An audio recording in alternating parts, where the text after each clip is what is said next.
feels like a revolution. Revolution, yeah. And like from personal to mid-level to like global to social to every biological to every possible way. Wow. I don't know how it feels. Well, we are not looking at screens anymore. At this moment. No, I don't think so. It's weird. I don't think I'm looking at a screen. But they are. Yeah. Yeah. So, yeah. So what about the project? How's it going for you? Actually, the thing that really lingered for me the most is 3D sound. And I still thought a lot about it. I mean, about the potential of it. Yeah. Of like transporting people into an environment. Because my feeling is that more and more it will be that we all are closed into our own houses and we will need to experience something else, like experience, not only see it. And I was thinking. No, yeah, I mean, like, people are stuck at home, most of them, or many of them.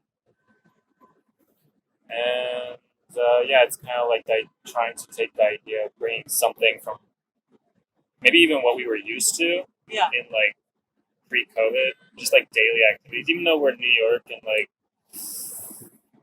we walk around, I came here to your office studio roof, and, like, I experienced a little bit of New York on my way here. I got a sandwich, a very good sandwich. And,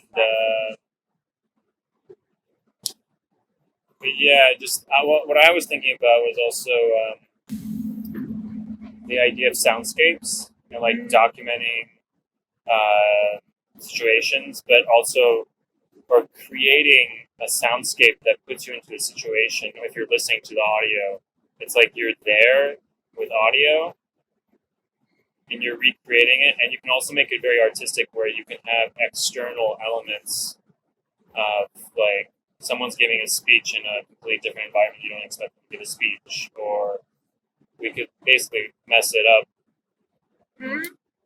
But then I was thinking about street photography because like I used to go on the street and just take photos of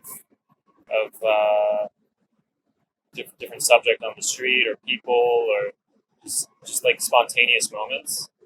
And I was just wondering maybe that could be something where we do that with video and sound, and then we kind of just fuck it up a little bit, like it could progress into something, or like there's just like a little weird thing about it that makes you go, huh, or I don't know, something like that. But I like that. I also like that the like an image that you see and the sound that like seems to be perfectly matching starts splitting like very gradually, like something gets like something that you really know starts getting slowly off. yeah, I mean, like I'm thinking, like, what if someone like were doing something and the sound and visual match, but then they slightly start separating in a weird way. Like you still hear someone talk, but when they like maybe, for example, not that this is like an actual thing we would do, but like hypothetically, let's say you are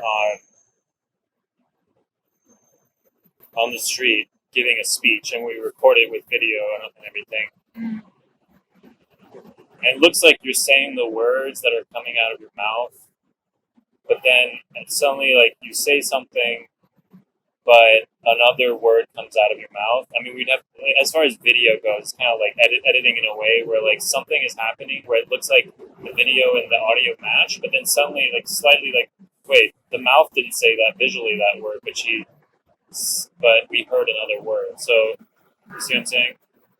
How would we do that technically? I love this idea.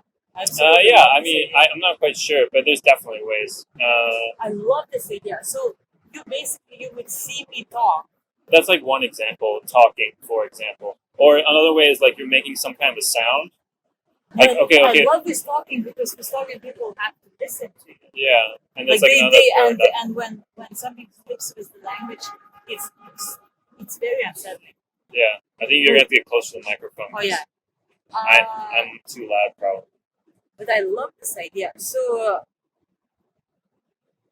Well, here's just another example. Like, and the mouth is still like, let's say I would talk and I would say, red, blue, yellow. Yeah. You hear and then red, my blue, mouth orange. would also move, and then red, blue, like red, Well, blue, yellow, and then you would edit it like orange, and I didn't even at say the it. last word. Like Maybe that's I one did example. Yeah, like that's an example. Or another way is like if you make sounds, like let's say you make a street sound, and then I don't know what's something common you hear in New York City. It's so common. Well, okay, let's say like a subway pulling its brakes. Oh yeah. So a subway subway zooming by. I mean, I can't think of a very good example of a transition. But let's police sirens. Police sirens, sure, yeah. So you hear police sirens, and then you have, I mean, a very easy way is just that you kind of cross. They call it cross-fading, where like you hear the police sirens and it very slowly fades out volume-wise, but then like I don't know, something ridiculous comes in, something ridiculous when volume increases. So let's say you hear police sirens, and suddenly you hear like a bunch of chickens audio increase, something like that. I mean, I don't think like the images we're talking about are maybe not necessarily what we would do, but some kind of technique. It could be at least one of the techniques where you have,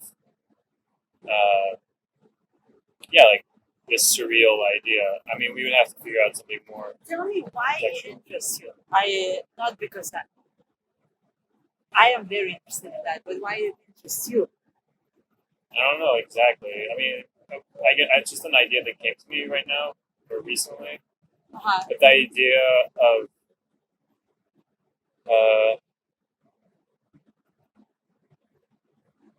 taking something that is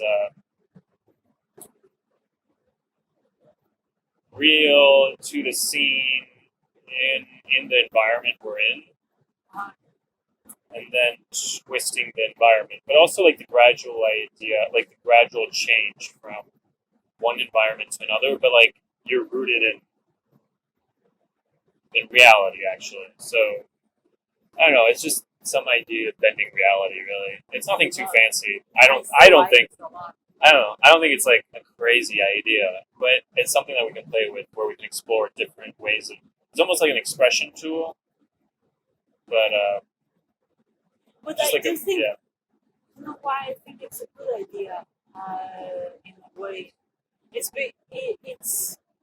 maybe, when we are working in the arts only, right? Like pre-COVID, when it's like just art galleries, museums, we all understand each other. Yeah. Then we can go like really cosmos, like we can go really complicated and like talk at the top level. But when we talk about uploading things online and making works that are accessible to broader audiences, it's almost like we have to go a little bit slower. But I think it's more impactful because then we're cycling much more with like, oh, this is the New York that you're used to, and like, and we kind of expand almost a little bit on the boundaries that are acceptable. Yeah. And I think it's still entertaining. I actually now remember there's an Instagram account. I don't know if you know. There are two Instagram accounts. One is called Subway Creatures. Yes, I know that. And do you know what is New York? What is New York? I don't.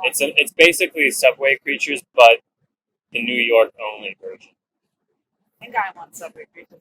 It's the same creator to my knowledge. But no, I mean, I think if you think about it though, it's kind of that. It's taking like New York City. What is New York? Taking New York City and observing the absolute absurd that everybody knows this kind of shit happens in New York, but you don't see it all the time. The idea of a city and you see some weird things, and it's like, I'm not supposed to be seeing this, but I'm seeing it,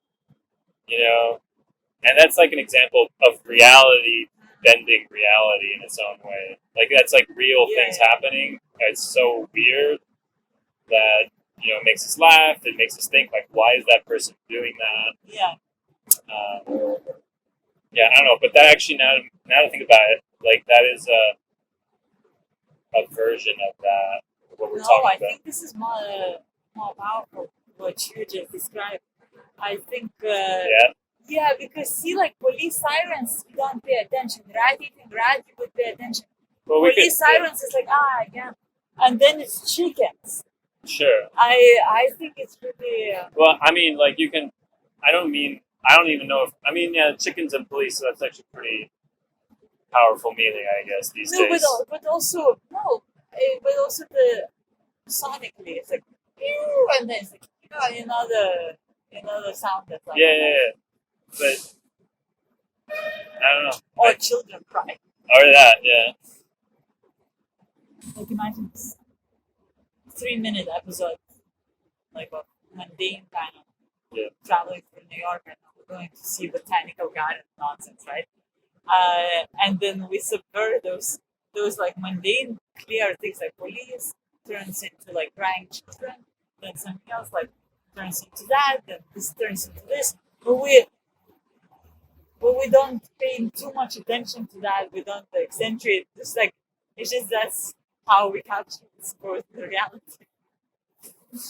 Yeah. I'm starting to not like my ideas much for some reason. Why not? I don't know.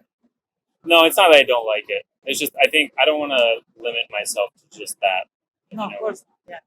Like, what is the like? That's just almost like a technique to me. Yeah. It's like, well, what if we combine red and blue paint together? What do we get? No, it's not really that. It's like how you use that. How do you use those techniques that we just discussed?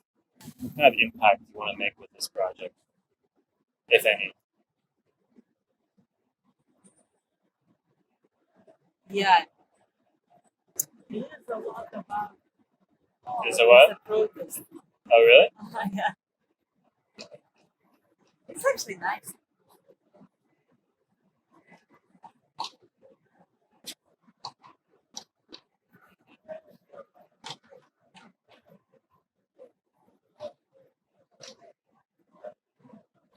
Yeah. Can you stop the traffic? I understand.